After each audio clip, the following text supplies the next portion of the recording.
Okay. Lesson number 4, Standard 8 SS. The Supreme Court. See, the Supreme Court of India is the apex court. Okay, apex court मतलब the court with the most power. दूसरी जो courts होती है जो supreme court के नीचे आती है, फॉर एग्जांपल हाई कोर्ट है, डिस्ट्रिक्ट कोर्ट है, sessions court, civil court, criminal courts, ठीक है, वो सारी की सारी कोर्ट्स सुप्रीम कोर्ट के इंस्ट्रक्शंस के ऊपर चलती है।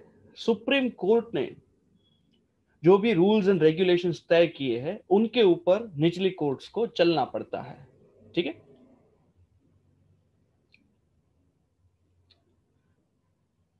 Now see, law is required for the safety and welfare of people. Now see, understand one thing. Laws are very important.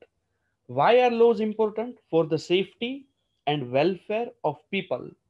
When any citizen or institution breaks any law, a specific process is followed to address the issue. मान लो किसी citizen ने या फिर किसी institution ने, मतलब कि किसी ऑर्गेनाइजेशन ने कानूनों का उल्लंघन किया, मतलब कि कानून को तोड़ा, तो एक स्पेसिफिक प्रोसेस होती है जो कि फॉलो करनी होती है। There is a hierarchy of courts to impart justice in our country. Okay, there is hierarchy. Hierarchy means at different level, different type of courts are there in our country. Justice देने के लिए. Suppose lower courts में न्याय नहीं मिला, तो आप upper court में अपील कर सकते हो. वहां पर भी न्याय नहीं मिला, तो फिर आप सुप्रीम कोर्ट में अपील कर सकते हो. It starts with the taluka court as the lowest court. Okay, जहां तक बात रही कोर्ट की, तो सबसे लो लेवल पर जो कोर्ट आती है that is the taluka court, फिर तालुका कोर्ट के बाद डिस्ट्रिक्ट कोर्ट, उसके बाद high court and finally we have supreme court. Supreme court के ऊपर कोई दूसरी कोर्ट होती नहीं है। The judiciary is one of the most important organs of the government. देखो, न्याय गवर्नमेंट का एक बहुत ही जरूरी अंग है। विदाउट द जुडिशरी एक डेमोक्रेटिक कंट्री अधूरा है। And judiciary is kept independent from the legislative and the executive. मतलब कि जो भी लेजिस्लेटिव बॉडी है, मतलब कि जो मिनिस्टर्स है, और जो भी एग्जीक्यूटिव बॉडीज है, मतलब कि जो दूसरे गवर्नमेंट ऑफिसर्स है, वो जजिस को इन्फ्लुएंस नहीं कर सकते। जुडिशरी इज कंप्लीटली इंडिपेंडेंट, ठीक है, अपने फैसले लेने के लिए। देश की कोई भी सरकार या राज्य की कोई भी सरकार किसी भी कोर्ट के अंदर अपनी मनमानी नहीं कर सकती। ना ही कोई गवर्नमेंट ऑफिसर्स जैसे म्यूनिसिपल कमिश्नर हो, आईएएस ऑफिसर्स हो, पुलिस कमिश्नर्स हो, वो लोग भी कोर्ट के अंदर अपना हुक्म नहीं चला सकते। कोर्ट और judiciary is completely independent from legislature as well as executive. What does independent judiciary means? तो इंडिपेंडेंट जुडिशरी का यही मतलब होता है कि भाई कोर्ट जो है वो एक सिस्टम से चलता है, वो उसी सिस्टम से चलता रहेगा। कोर्ट के अंदर जो जजेस होते हैं वो सारे के सारे सबूत और गवाह के ऊपर अपना फैसला सुनाते हैं, उनको कोई भी इन्फ्लुएंस कर सकता नहीं है। Is there any relation between the courts in your village, city and the supreme court located in Delhi? तो obviously there will be relations, okay, between different court. Okay, now what is the role of supreme court? First of all, supreme court का काम क्या है? The supreme court is the highest among all the courts in the nation. Bharat के अंदर जितने भी courts है उन सब में से हाईएस्ट कोर्ट अगर कोई है तो that is supreme court. It came into existence on 28th January 1950। Supreme court existence में कब आया? 28th January 1950 को। It holds the right of conferring the fundamental rights granted to us by the constitution. Supreme court अगर किसी citizens के या कुछ लोगों के फंडामेंटल राइट्स वायोलेट होते हैं तो सुप्रीम कोर्ट उनके राइट्स को वायोलेट ना होने देने के लिए बाध्य है। मतलब कि सुप्रीम कोर्ट लोगों के फंडामेंटल राइट्स को प्रोटेक्ट करते हैं जो कॉन्स्टिट्यूशन ने हमें दिए हैं।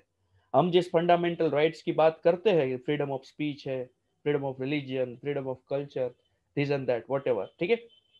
तो ये सारे के सारे जो हक है, हमारे जो अधिकार है, सुप्रीम कोर्ट उन्हें प्रोटेक्ट करता है। And citizens have the right to file an appeal directly in the Supreme Court if any of his or her fundamental rights has been violated. Suppose आपका कोई भी फंडामेंटल राइट वायोलेट हुआ जो constitution ने आपको दिया है, तो आप डायरेक्टली सुप्रीम कोर्ट के अंदर अपील कर सकते हो, मतलब कि सुप्रीम कोर्ट के अंदर कंप्लेंट या केस फाइल कर सकते हो। एनी सिटीजन और institution can file a petition in the supreme court to avail justice in the view of public interest. ठीक है, पब्लिक के हक में लोगों के लिए कोई भी सिटीजन या कोई भी इंस्टीट्यूशन डायरेक्टली सुप्रीम कोर्ट के अंदर पिटिशन फाइल कर सकते हैं। पिटिशन मतलब कि अर्जी, and this is known as PIL, public interest litigation. तो लोगों के इंटरेस्ट में जो पिटिशन फाइल हुआ है सुप्रीम कोर्ट के अंदर, उसको पब्लिक इंटरेस्ट लिटिगेशन बोलते हैं। The Supreme Court interprets the Constitution and advises the President and the Parliament in the same regards.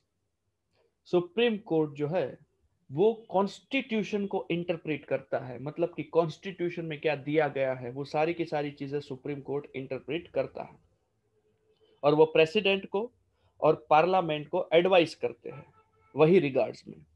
It also enjoys the power to review the judgment passed by any of the lower court.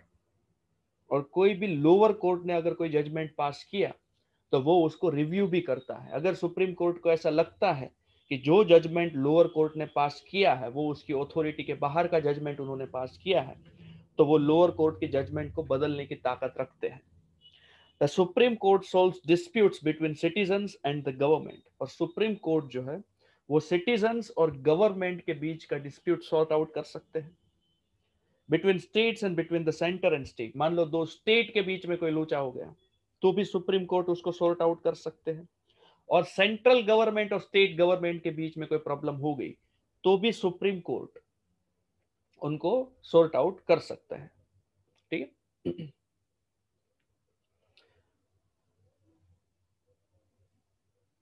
Now see here one example is given. There was a protest against increasing the height of the Narmada Dam above 110 meters near Navagam. Narmada dam की height बढ़ानी थी तो 110 metre से ज्यादा height नहीं बढ़नी चाहिए, इसके लिए प्रोटेस्ट हो रहा था। ठीक है, नवागाम के पास। Environmentalist organizations and NGOs from Madhya Pradesh and other regions were fighting for the right of the tribals who would lose their land and habitat forever due to this project. Environmental organizations थे, NGOs थे, NGOs मतलब कि non government organisation, Madhya Pradesh में से और दूसरे reason में से वो ट्राइबल लोगों के हक के लिए लड़ रहे थे। ट्राइबल लोग मतलब कि आदिवासी लोगों के लिए हक के लिए लड़ रहे थे। अब क्यों लड़ रहे थे वो? डैम बनाने से उन आदिवासियों को क्या प्रॉब्लम होने वाली थी? तो अगर डैम की हाइट ज्यादा इंक्रीज हो जाए तो इनकी घर जमीन सब पानी के अंदर डूब जाएगा हमेशा हमेशा के लिए।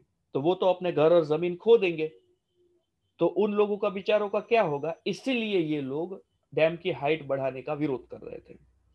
The Supreme Court passed a judgment on 8 March 2006 to resolve this conflict between the two states.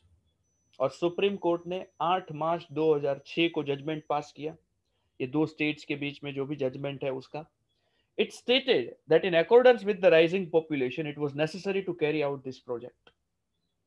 Supreme court ने क्या बोला कि पॉपुलेशन बढ़ रही है और राइजिंग पॉपुलेशन के ध्यान में रखते हुए ये प्रोजेक्ट कैरी आउट करना बेहद ही ज्यादा जरूरी है।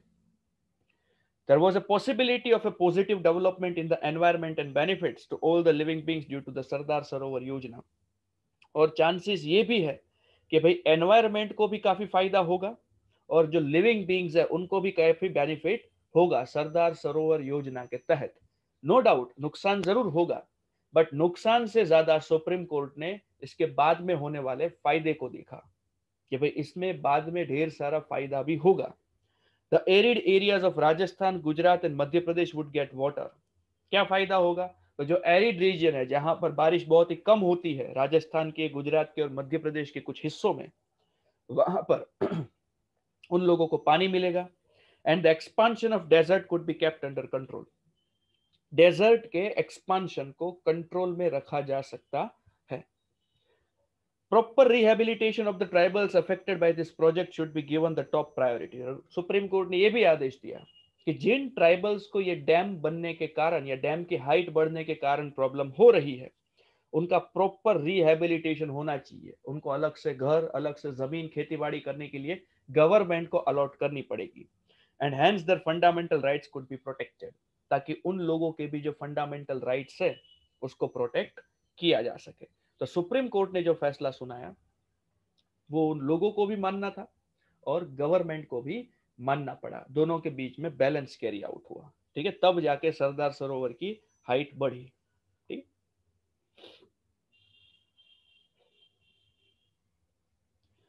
Y is judiciary independent? Question ये है कि भाई जुडिशियरी इंडिपेंडेंट क्यों होनी चाहिए? See, imagine yourself into a situation where a powerful person captures the land belonging to your family and you go to the court to get your property back. But the system is such that a powerful, influential person can remove or transfer a judge from his or her post. मान लो आप खुद को एक situation में रखकर देखो, एक बहुत ही पावरफुल पर्सन है जिसने आपकी जमीन के ऊपर कब्जा कर लिया, फिर आप कोर्ट में जाते हो अपनी प्रॉपर्टी वापस लेने के लिए, बट वो बंदा इतना पावरफुल है, इतना इन्फ्लुएंशियल है कि उसने जज को ही ट्रांसफर कर दिया। तो इन सच ए सिचुएशन द जज would favour the powerful person only. तो अगर जज ट्रांसफर हो जाए तो जज क्या करेंगे, वो पावरफुल पर्सन को ही प्रेफर करेंगे ताकि उसका ट्रांसफर रुक जाए। ठीक है, ये एक एग्जाम्पल है, बट ये पॉसिबल नहीं है। चाहे कितना भी देश के प्रधानमंत्री क्यों ना हो, वो किसी जज का ट्रांसफर ऐसे ही नहीं कर सकते। ठीक है। So if the judiciary is deprived of freedom, if powerful influential people can control the judiciary, there would be no impartial judgment. तो जुडिशरी अगर फ्री ना हो तो पावरफुल और इन्फ्लुएंशियल पीपल जजेस के ऊपर अपनी धौंस जमाएंगे, कोर्ट के ऊपर अपने चलाएंगे और इम्पार्शियल जजमेंट नहीं मिलेगा। एक जैसा न्याय मिलना चाहिए बिना किसी भेदभाव के, उस तरीके का न्याय लोगों को तो मिलने से रहा। That is the reason why our constitution does not allow such kind of interference. यही कारण है कि हमारा कॉन्स्टिट्यूशन जो है वो इस तरीके का इंटरफियरेंस अलाउ नहीं करता। That is why judiciary has kept independent from the legislature and executive. इसीलिए जुडिशरी को लेजिस्लेटिव और एग्जीक्यूटिव बॉडी से एकदम इंडिपेंडेंट रखा गया है, एक दूसरे के ऊपर डिपेंडेंट नहीं। Thus, once the judges are appointed in the High Court and the Supreme Court, it becomes very difficult to expel them from the respective position. कि एक बार जजेस जो होते हैं वो हाई कोर्ट और सुप्रीम कोर्ट के अंदर आ जाते हैं, फिर उनको एक्सपेल करना गवर्नमेंट के लिए या दूसरे गवर्नमेंट बॉडी के लिए बहुत ही मुश्किल है। अगर जजेस कोई गलती नहीं करते तो किसी में इतनी हिम्मत नहीं है कि जजेस को अपनी पोजीशन से हटा ले। And if an individual feels that his or her fundamental right is violated, he or she can go to the court. और अगर किसी को ऐसा लगता है कि उसके फंडामेंटल राइट्स को वायोलेट किया गया है, then he or she can go to the court. ठीक है, वो कोर्ट जा सकते हैं अपने फंडामेंटल राइट के प्रोटेक्शन के लिए।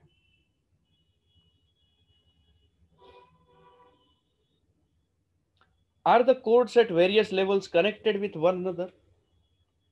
अब देखो अलग अलग लेवल पर जो कोर्ट होते हैं, क्या वो एक दूसरे के साथ कनेक्टेड होते हैं? Obviously they are connected. Yes they are. To understand this, let's understand the procedure of filing a petition. ठीक है, ये समझने के लिए एक प्रोसीजर देख लो कि पिटीशन फाइल कैसे की जाती है। If an individual finds the judgment given by the lower court not satisfactory, then he or she can file a petition in the upper court. अगर इंडिविजुअल को ऐसा लगता है कि भाई लोअर कोर्ट ने जो जजमेंट दिया है वो सेटिस्फैक्टरी नहीं है, तो वो अपर कोर्ट के अंदर पिटिशन फाइल कर सकते हैं। फॉर एग्जांपल मान लो तालुका कोर्ट में जो जजमेंट दिया, वो जजमेंट से अगर जिसने केस किया था वो खुश नहीं है, तो वो डिस्ट्रिक्ट कोर्ट के अंदर पिटिशन फाइल कर सकता है। डिस्ट्रिक्ट कोर्ट के जजमेंट से अगर कोई खुश नहीं है तो वो हाई कोर्ट के अंदर अपील कर सकते हैं, और अगर हाई कोर्ट के जजमेंट से भी वो खुश नहीं है तो वो सुप्रीम कोर्ट के अंदर अपील कर सकते हैं। ऐसे स्टेप बाय स्टेप आप लोअर कोर्ट में से अपर कोर्ट के अंदर पिटिशंस कर सकते हो। ठीक है, To understand this concept, let's discuss a case. कि यहाँ पर एग्जाम्पल दिया है। See, there were few houses in the southern directions where Ratlam municipality had constructed road. Southern direction Ratlam municipality ने कुछ रोड कंस्ट्रक्ट किए, वहां पर कुछ मकान थे। Behind this houses was an old road leading to the government college, और ये हाउस के पीछे एक पुराना रोड था which led to the government college, जो गवर्नमेंट कॉलेज तक जाता था। Near the junction of the old and the new municipality road ran a culvert of dirty water. देखिए ये जो जंक्शन था ओल्ड और न्यू म्यूनिसिपालिटी रोड के पास, जंक्शन मतलब कि जहां पर ये दोनों रोड मिलते थे, वहां पर गंदा पानी बहता रहता था। Industries release dirty water infested with chemicals in this culvert. ठीक है, तो ये जो कलवर्ट था उसके अंदर ये गंदा पानी कहां से आता था? इंडस्ट्रीज के थ्रू। ओके, हो सकता है शायद आपके एरिया के आजू बाजू में काफी सारी ऐसे इंडस्ट्रीज हो कि जो गंदा पानी छोड़ते हो। कि यूजुअली इंडस्ट्रीज के काफी नियम होते हैं, ठीक है, बट फिर भी कई बार वो नियमों का उल्लंघन करके ऐसे फेंकते रहते हैं पानी। यूजुअली कलवर्ट मतलब क्या? एक पाइपलाइन होता है जो रोड के नीचे से या रोड के बाजू में से पास ऑन होता है ना, दैट इज अ कलवर्ट। तो इसके अंदर वो लोग गंदा केमिकल वाला पानी यहाँ वहां फेंकते रहते हैं। It had become the source of foul smell and mosquitoes. अब इतना गंदा पानी होगा तो बास तो आएगी ही आएगी, एज वेल एज मॉस्क्विटोज का भी अत्याचार बढ़ेगा। Slum dwellers answered the natural calls by the sides of this culvert. और जो स्मॉल स्लम ड्वेलर्स थे, ठीक है, वो अपने रोजमर्रा के जो एक्टिविटीज होती थी सुबह उठने के बाद की, वो वही स्लम्स में, मतलब कि ये जो गंदा पानी था उसके आजू बाजू में करते थे। The health department had failed to controlling the mosquitoes. और हेल्थ डिपार्टमेंट भी मॉस्क्विटोज को कंट्रोल करने में नाकाम थे। देखो, यूजुअली पानी अगर भरा हुआ ना रहे तो ही मॉस्क्विटोज को कंट्रोल किया जा सकता है। बाकी आप कितनी भी दवाइयां छिड़को, कुछ जगह पर तो दवाई नहीं छिड़केगी, वहां पर मॉस्क्विटोज डेवलप होंगे ही, ये फैक्ट है। The residents had repeatedly written applications to remove the dirt around it, but the health department failed to take care of it too. और residents ने repeatedly written applications लिखे हैं कि dirt को हटाओ, गंदगी को हटाओ यहाँ से, but health department continuously fail रहा है अपने काम में। As a result, the residents appealed in the taluka court. इसलिए रेसिडेंट्स ने फिर फाइनली, पहले तो गवर्नमेंट से दरख्वास्त की, म्यूनिसिपालिटी से या कॉरपोरेशन से दरख्वास्त की, हेल्थ डिपार्टमेंट से दरख्वास्त की, बट उन्होंने इस प्रॉब्लम का सॉल्यूशन लाया नहीं। और इस प्रॉब्लम का सॉल्यूशन लाना बेहद ही जरूरी था। And finally residents appealed in the taluka court. ठीक है, देखो, court is the last way. जब कोई रास्ता या सारे रास्ते बंद हो जाते हैं ना, उसके बाद फाइनली लोग कोर्ट में जाते हैं। ऐसे ही सीधा मुंह उठाकर कोर्ट के अंदर नहीं घुस जाते ऐसे।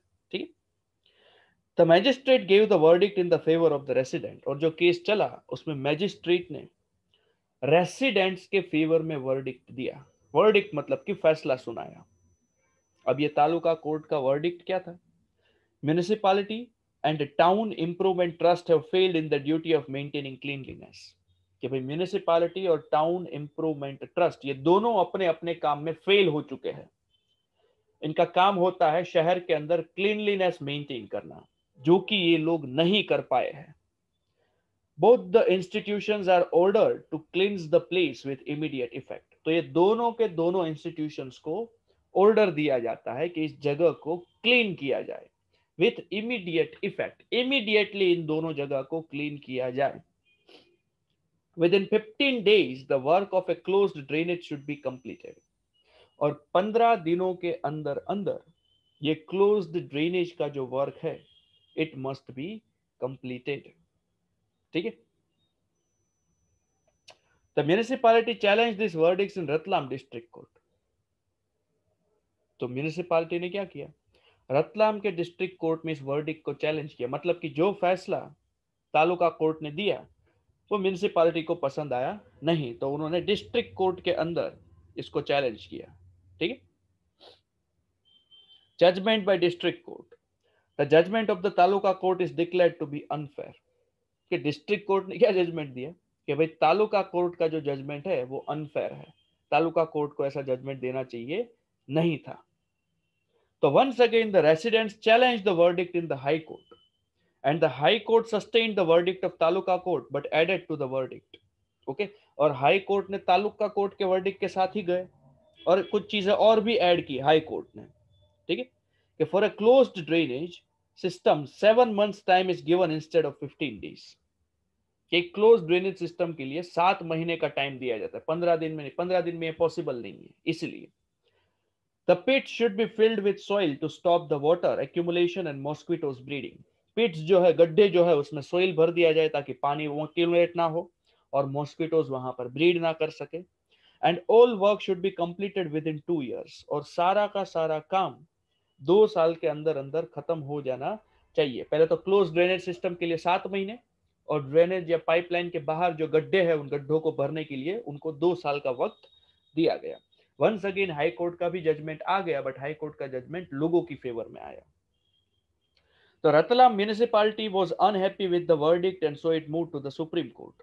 वंस अगेन रतलाम म्यूनिसिपालिटी को अभी इस वर्डिक्ट से मजा नहीं आया, तो वो सुप्रीम कोर्ट गए, and the supreme court sustain the judgment of the taluka court and further order that. और सुप्रीम कोर्ट ने भी तालुका कोर्ट के जजमेंट को ही माना, और उन्होंने भी ये चीज ऐड की कि the chemical and the dye plants which were responsible for the pollution should be closed with the joint effort of the municipality and the state government। मतलब कि तालुका कोर्ट और हाई कोर्ट का जो वर्डिक्ट था वो तो मानना ही है, साथ साथ में ये जो केमिकल और डाई प्लांट जो है, जो रिस्पॉन्सिबल है इस पॉल्यूशन के लिए, उनको बंद कर देना होगा। और इनको बंद करवाने की जिम्मेदारी या रिस्पॉन्सिबिलिटी किसकी होगी? म्यूनिसिपालिटी की और स्टेट गवर्नमेंट की रिस्पॉन्सिबिलिटी होगी।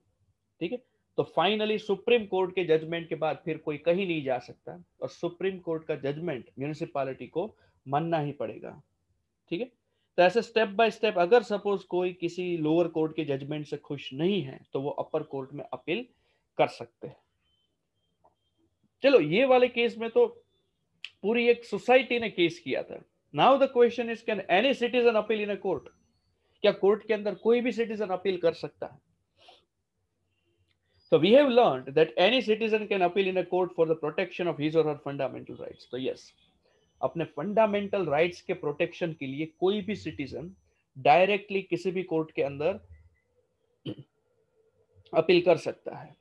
But in reality poor people find it very difficult to go to the court. But असलियत में अगर हम देखें तो जो बेचारे गरीब लोग हैं, जिनको 2 वक्त की रोटी मान मान नसीब होती है, उनके लिए बहुत ही मुश्किल है कि वो किसी भी कोर्ट में जाकर अपील कर सके। The legal procedures not only requires a lot of money and paperwork, but also it is very time consuming। Legal procedure जो है उसमें ढेर सारा पैसा और पेपर वर्क तो चाहिए ही चाहिए, but it is also very time consuming.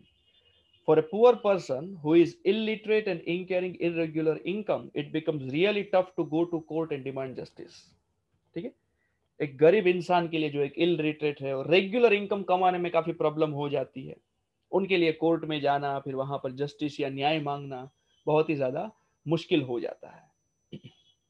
तो keeping this fact in mind, the supreme court announced the provision of the public interest litigation in the year 1980। तो इस फैक्ट को ध्यान में रखते हुए सुप्रीम कोर्ट ने पब्लिक इंटरेस्ट लिटिगेशन के रूल्स में थोड़ा सा बदलाव लाया। With this, the Supreme Court has made an effort that maximum people can reach up to the court for justice। और सुप्रीम कोर्ट का इसमें इंटेंशन क्या था कि ज्यादा से ज्यादा लोग कोर्ट तक पहुंच सके न्याय के लिए। Any individual or institution can file a case on behalf of people from the deprived classes। कि कोई भी इंडिविजुअल या इंस्टीट्यूशन है, he or she can file a case on behalf of the people from deprived classes। मतलब कि वो जो गरीब बंदा है वो खुद केस करने आए वो जरूरी नहीं रहा, अब कोई दूसरा ऑर्गेनाइजेशन या इंस्टीट्यूशन भी उनकी तरफ से केस लड़ सकते हैं। If any of the fundamental rights are being violated, then a citizen can appeal straight in the High Court or the Supreme Court। और अगर किसी सिटीजन के फंडामेंटल राइट्स वायोलेट होते हैं तो वो डायरेक्टली हाई कोर्ट या सुप्रीम कोर्ट के अंदर पिटीशन फाइल कर सकते हैं। And after 1980, PIL was used to bring justice to many deprived sections of the society। और 1980 के बाद PIL का इस्तेमाल करके काफी सारे डिप्राइव्ड सेक्शंस को जस्टिस मिला है। For example, PIL were file to free labourers of inhuman labour. PIL file की गई लेबरर्स को इनह्यूमन लेबर में से आजाद करने के लिए। इनह्यूमन लेबर मतलब कि अमानवीय व्यवहार होता था बेचारे मजदूरों के साथ, उनके साथ ऐसे ट्रीटमेंट होती थी मानो वो इंसान ही नहीं है ऐसे। ठीक है, और to release the prisoners from the jail in Bihar after the term of punishment was over. और बिहार के अंदर तो कई बार ऐसा भी होता था कि प्रिजनर्स का जब टर्म खत्म हो जाता था तो भी रिलीज नहीं करते थे, छोड़ते नहीं थे। ठीक है, तो ये बात तो गलत है। प्रिजनर को सजा मिल चुकी है, 5 साल काटने के बाद अगर उनको आजाद नहीं किया गया तो भी उनके ह्यूमन राइट्स का वायोलेशन है या उनके फंडामेंटल राइट्स का वायोलेशन है। तो वहां पर से छुड़ाने के लिए भी PIL दाखिल किया गया था। Okay, The midday meal program launched in the government aided school too is an outcome of one such PIL. और देखो गवर्नमेंट एडेड स्कूल जो होती है मतलब कि गवर्नमेंट स्कूल्स जो होती है उसमें मिड डे मील प्रोग्राम है, मतलब कि दोपहर को खाना मिलता है बच्चों को। ये भी एक पीआईएल के तहत ही सारी की सारी गवर्नमेंट स्कूल्स के अंदर चालू किया गया है, ताकि एटलीस्ट गरीब लोगों के जो बच्चे हैं जो गवर्नमेंट स्कूल में पढ़ते हैं उनको एक वक्त का खाना तो मिले। चलो और कुछ नहीं तो ना सही, बट एटलीस्ट एक वक्त का खाना तो मिले उन्हें। यही सोचकर गरीब लोग जो है वो अपने बच्चों को स्कूल भेजेंगे। पढ़ाई लिखाई तो चलो उनको इतनी समझ में नहीं आती, बट एटलीस्ट उनको इतना तो समझ में आता है कि मेरा बच्चा आज भूखा नहीं रहेगा दोपहर को, तो शायद उस बहाने ही भेज दे। ठीक है। If the Supreme Court finds any PIL regarding fundamental rights and or its implementation inappropriate, then the court may punish the person, group of people or institution. और अगर सुप्रीम कोर्ट को फंडामेंटल राइट्स के लिए कोई भी PIL मिला और जिन्होंने भी इन राइट्स को वायोलेट किया है, तो पर्सन को, वो ग्रुप को या फिर पूरे के पूरे इंस्टीट्यूशन को सुप्रीम कोर्ट सजा सुना सकता है। इतनी ऑथोरिटी होती है सुप्रीम कोर्ट के पास। ठीक है।